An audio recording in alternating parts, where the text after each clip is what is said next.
Hello everyone, সবাই কেমন আছেন? আশা করি সবাই ভালো আছেন। আমিও ভালো আছি। আজকে সন্দ্বীপের এমন সৌন্দর্য একটি জায়গা দেখাতে চলেছি, আপনাদের অবশ্যই ভালো লাগবে। ভিডিওটা শেষ পর্যন্ত দেখবেন।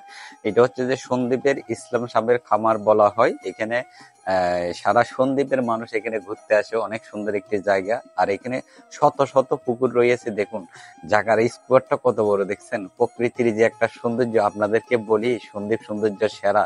এখানে আসলে আপনার অবশ্যই ভালো লাগবে। এই প্রকৃতির এই দৃশ্যগুলো দেখলে আপনার মনোমুগ্ধ একটি দৃশ্য। এখানে আসলে আপনি অনেক সুন্দর সুন্দর জায়গাকে উপভোগ করতে পারবেন।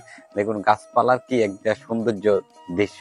এখানে সবাই শুক্রবারে এবং শনিবারে মানুষ একটু বেশি হয়, কারণ এটা হচ্ছে একটা পর্যটকের মতো হয়ে গেছে। প্রচুর পরিমাণ মানুষ এসেছে।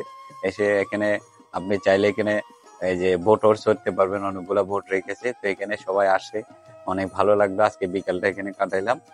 দেখুন কত শত শত মানুষ। তো যারা যারা সন্দ্বীপে এখনো আসেন নাই অবশ্যই আসবেন। আর সন্দ্বীপে যারা আছেন তারা তো অবশ্যই এখানে আসছেন অনেকজনে, যারা এখনো আসেন অবশ্যই এসে ঘুরে যাবেন। আমার কাছে খুবই ভালো লেগেছে, অনেক সুন্দর একটি জায়গা। কারণ এখানে সব থেকে বেশি ভালো লাগছে নারকেল গাছগুলো। দেখুন শত শত নারকেল গাছ। এখানে অনেক অনেক বড় একটা বাউন্ডারি, বিশাল, যেটা আমার ক্যামেরা যে রেজুলেশনে পুরো একটা আসে নাই। প্রচুর। এখানে মনে হয় 300টা পুকুর রয়েছে বলে। আমি ওদের কাছ থেকে জানতে পারলাম এখানে নাকি 300টা পুকুর রয়েছে। তো এখানে যারা ঘুরতে আসবেন অবশ্যই আপনারা সারাদিন এখানে খুব মজা করে ঘুরতে পারবেন, ছবি তুলতে পারবেন, ভিডিও বানাতে পারবেন।